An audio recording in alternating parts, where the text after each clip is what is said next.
मित्रों नमस्कार। आज आप जानते हैं संसद का अधिवेशन शुरू हुआ है कल से। और संसद में जो शोर शराबा शुरू हुआ है वो कोई नई बात नहीं है।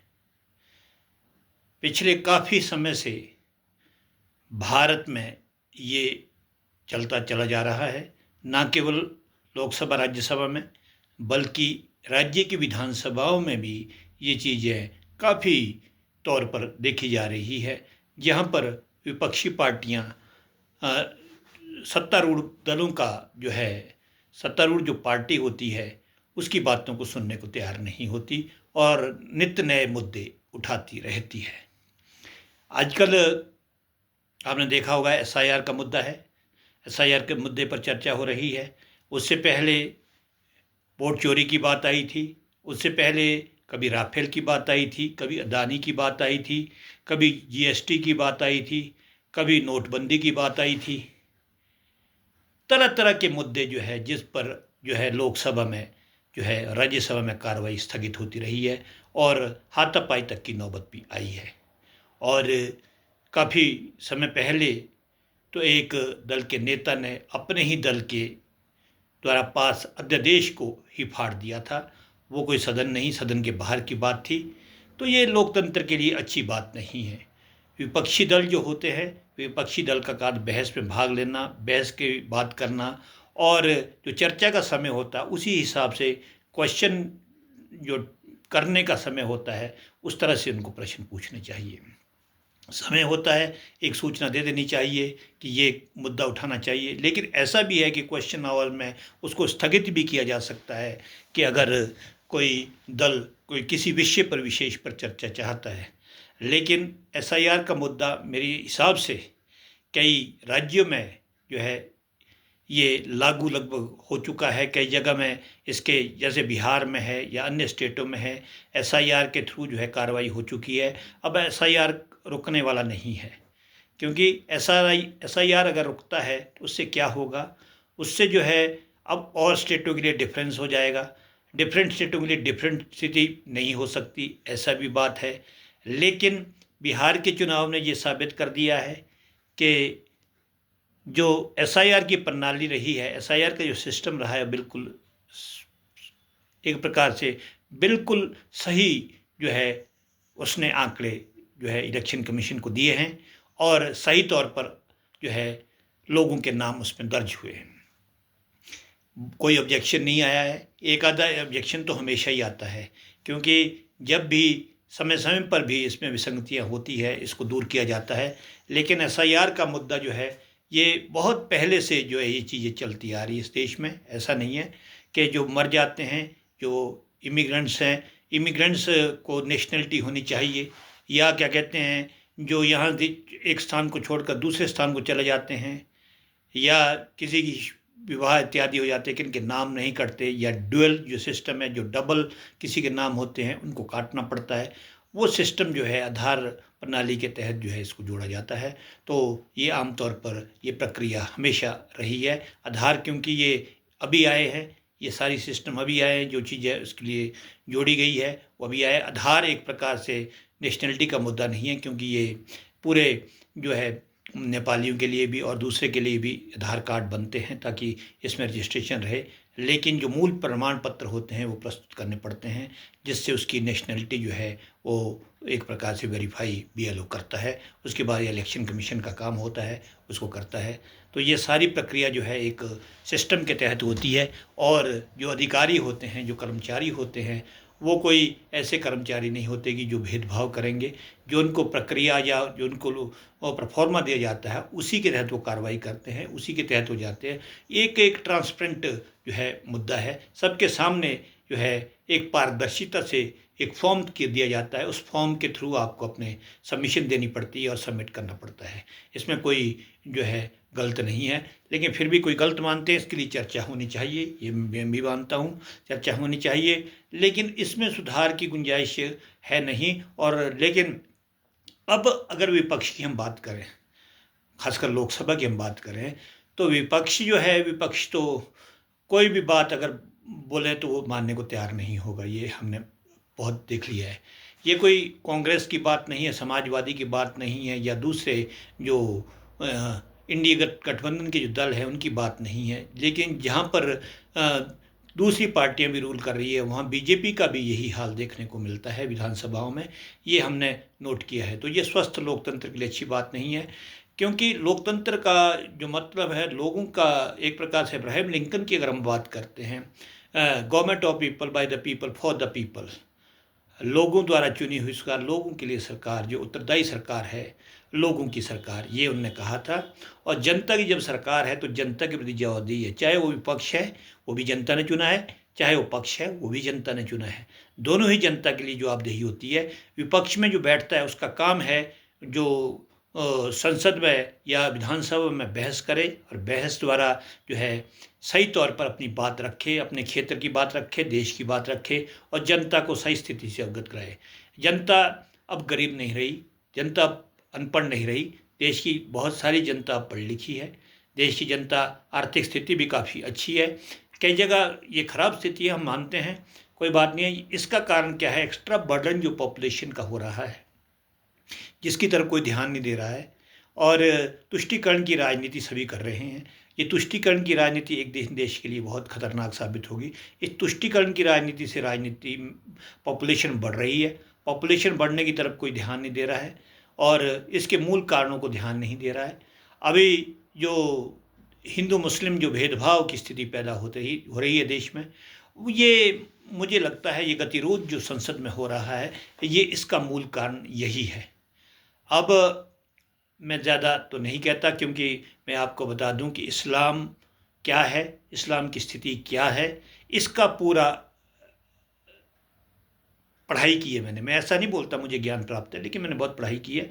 और इसी मीडिवल हिस्ट्री, खासकर जब इसका उदय हुआ इस्लाम का और तब फैला, उस पर ही मेरी विषय एक प्रकार से मास्टर डिग्री रही है इस पर।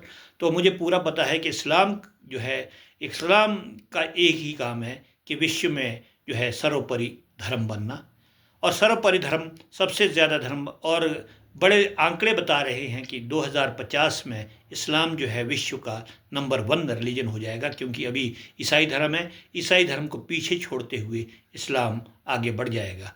अब जो लोग ये तुष्टीकरण की नीति कर रहे हैं, इनको ये समझ लेना चाहिए कि देश को जो है ऐसे चीज़ों से खतरा हो सकता है। अब जब मोदी जी आए थे, मोदी जी ने सब कुछ साथ लेने की बात की थी, और बहुत बड़ी मेजॉरिटी के साथ 2019 में वो सत्ता में आए थे, इसलिए मुसलमानों का भी बहुत बड़ा सहयोग रहा था। लेकिन जैसे जैसे ध्रुवीकरण होता चला गया और ये गुमराह होते चले गए, मुसलमानों को तुष्टीकरण के तहत इतना ज़्यादा बरगला दिया गया कि अब ये पैचअप होना बहुत मुश्किल लगता है। और संसद, चाहे कहीं भी, चाहे ममता की बात करते हैं हम, चाहे नीतीश बाबू की बात, नहीं नीतीश बाबू तो है ही है, नीतीश बाबू भी कहीं कहीं एक कार्ड खेलते हैं, लेकिन चाहे आरजेडी की बात करें, तेजस्वी की बात करें, अखिलेश की बात करें, या बाकी मुस्लिम बहुल स्टेटों की तो हम क्या बात करें, कम्युनिस्टों की तो क्या बात करें, ये सभी लोग तुष्टीकरण की राजनीति के तहत ही काम करना चाहते, ताकि जो हिंदू वोट बीजेपी के पास चला गया है वो तो एक प्रकार से वापस बहुत कम आता है, लेकिन कम से कम मुस्लिम वोट तो ध्रुवीकरण कर दिया जाए, वो मोदी की या बीजेपी की। बीजेपी तो एक प्रकार से, भले ही आरएसएस का बहुत बड़ा रोल है, लेकिन बीजेपी जो आज बहुत ज़्यादा फल फूल रही है, उसके पीछे कहीं ना कहीं मोदी है। मोदी एक प्रकार से, हमें अंधभक्त मोदी कहते हैं, हमें कुछ भी कहते हैं, हमें मंजूर है, लेकिन हम देश के लिए हैं, देश के लिए रहेंगे। हमारे मुसलमानों से या ईसाइयों से या किसी के साथ कोई भी भेदभाव नहीं है। हम सबके साथ आते हैं, मुसलमानों की दुकानों में जाते हैं, उनसे सामान खरीदते हैं, उनसे अच्छे बिहेव रखने की कोशिश करते हैं। लेकिन ये जो भेदभाव की नीति है वो एक प्रकार से दूरगामी इसके प्रभाव पड़ेंगे, ऐसा मेरा मानना है। क्योंकि being a history student and history teacher, मैं आई कैन से कि भाई this is not a proper way. This, अगर आप ये बोलें कि भाई तुष्टीकरण जो है अच्छी बात है, तो ये कभी अच्छी बात नहीं होगी, और ये एक खाई का काम करेगी। और ये स्थिति 1947 की स्थिति की पुनरावृत्ति भी हो सकती है, जब दोबारा से देश का विभाजन की तरफ देश पड़ेगा। लेकिन यहाँ तो और भी स्थितियाँ हैं, जातिवादी स्थितियाँ हैं और अन्य स्थितियाँ हैं, वो भी वो भी काउंट करेगी। इस पर तो आगे हम बात करेंगे, लेकिन जो आज का मुद्दा है, मुख्य तौर पर जो भी सारे मुद्दे हो रहे हैं, वो सारे मुद्दे मुझे लगता है मुस्लिम लोगों को ध्यान में रखकर जो संसद का एक प्रकार से बहिष्कार किया जाता है, वो हो रहा है। अब आप एक आंकड़ा बताता है कि 2.5 लाख रुपया पर मिनट जो है राज्यसभा और लोकसभा की कार्रवाई पर खर्च होता है। तो ऐसे करके अगर 6 घंटे की मीटिंग होती है तो 9 करोड़ रुपए खर्च होता है, और इसी तरह से अगर 12 घंटे की होती है तो 18 करोड़ रुपया एक दिन का खर्चा आता है। तो आप बताइए, जनता की जेब काटी जा रही है, जनता को बेवकूफ़ बनाया जा रहा है, जनता जनता के मुद्दे पीछे छूटते जा रहे हैं। जो बहुत बहुत अच्छे मुद्दे होते हैं जिसमें बहस होनी चाहिए, उस पर बहस नहीं होती है, और बिना बहस के ही पारित कर दिए जाते हैं। लोकसभा में एक ही दल के, एक ही गुट के लोग बहस करते हैं, बाकी विपक्षी जो है उसको और ध्वनिमत से वो पास होते जाते हैं। तो ये भी अच्छी बात नहीं है। विपक्ष भी अपने सुझाव दे, कटमोशन लाए, और जो है मुद्दों पर बात करे। कोई अच्छे अच्छे ऐसे बिल पास ना हो जिससे जो है जिसमें दोबारा वापस लाना पड़े दोबारा संसद में, वो अच्छी बात नहीं है। और विपक्ष बाद में ये बोले कि मैं तो जब हमारी पार्टी सत्ता में आएगी ये जो संशोधन है या कोई और बात है इसको हम वापस कर देंगे, ये भी अच्छी बात नहीं है। एक प्रकार से संसद सर्वोपरि है। अम्बेडकर साहब की बात करते हैं, लेकिन अम्बेडकर साहब का किसने हमेशा ध्यान रखा है? अम्बेडकर साहब तो 1975 में इमरजेंसी लगी, उसके बाद कई तरह की धर्मनिरपेक्षता जैसी स्थितियाँ देश में जोड़ी गई। 42वें संशोधन जो लागू हुआ उसमें फंडामेंटल ड्यूटीज़ को शामिल किया गया। तो ये सारी चीज़ें तुष्टीकरण की राजनीति है। मैं समझता हूँ तुष्टीकरण की राजनीति देश के लिए अच्छी नहीं है। विपक्षी दलों को, पक्ष विपक्ष को मिलजुल कर सत्ता चलानी चाहिए। एक बार पक्ष जो है विपक्ष में भी जाएगा और विपक्ष वाले सत्ता में भी आएंगे। तो इस तरह से हेल्दी डेमोक्रेसी का मतलब है कि एक चर्चा हो संसद में, और चर्चा के बाद कोई ना कोई समाधान निकले, और जब चर्चा के बाद समाधान निकलता है तो एक अच्छा वातावरण बनता है, देश आगे बढ़ता है। देश जब आगे बढ़ता है तो जनता आगे बढ़ती है और देश तरक्की करता है। जो कानून बनते हैं वो सबकी सहमति से बनते हैं, और मूल नीतियां जो है वो प्रभावित नहीं होती। इसलिए मेरा तो यही सुझाव रहेगा कि सभी दल मिलकर जो है संसद और विधानसभाओं को चलाएं, ताकि लोगों को जो है लोगों के मुद्दे उठाए जा सके, लोगों को न्याय मिले, लोग जो है पीड़ित और निर्धन लोगों को न्याय मिले, ऐसा मैं चाहता हूँ। और इन्हीं शब्दों के साथ मैं अपनी बातें बोलता रहता हूँ। यूट्यूब के माध्यम से भी मैं बोलता हूँ, इंस्टाग्राम के माध्यम में भी आपको जाता है, और फेसबुक तो है ही है। तो मेरे यूट्यूब चैनल जो है, अगर मेरी बातें लगती है, यूट्यूब चैनल है मेरा देश प्रेम विद प्रदीप, उसको आप सब्सक्राइब करें। जब आप सब्सक्राइब करेंगे मुझे काम करने का अवसर मिलता है। मेरे ऐसा नहीं है कि भाई एक ही दल के लोग हैं, सभी दलों के साथ मेरे अच्छे नाते हैं। तो इसीलिए जो है मेरे सभी पार्टियों के लिए सम्मान है। जो देश की होगी वो मेरी होगी। अभी मोदी जी है, कल मोदी जी नहीं रहेंगे, कोई और देश का प्रधानमंत्री बनेगा, उसके प्रति भी हमारा समर्थन रहेगा।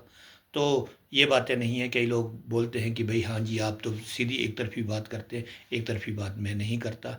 मैं तो बस जनता के मुद्दे उठाता जो आजकल चर्चा में है। इसलिए मोदी की नीतियों का मैं समर्थन करता हूँ, और हमेशा कभी भी मोदी देश के विरुद्ध नहीं जा सकते।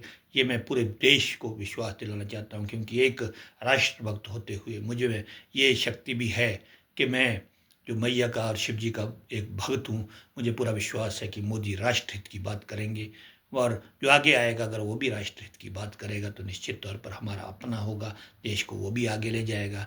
इन्हीं शब्दों के साथ आपको अच्छा लगता है तो अच्छी बात करिए, लेकिन मुझे जो है ना जी ज़्यादा अगर कोई कमेंट करता है तो ऐसे गंदे कमेंट ना करें जिससे जो है मैं जवाब देने की स्थिति में हूँ या मेरे को उसको वहाँ से हटाना पड़े। तो इसलिए आप अच्छे कमेंट करें और देश हित की बात करें।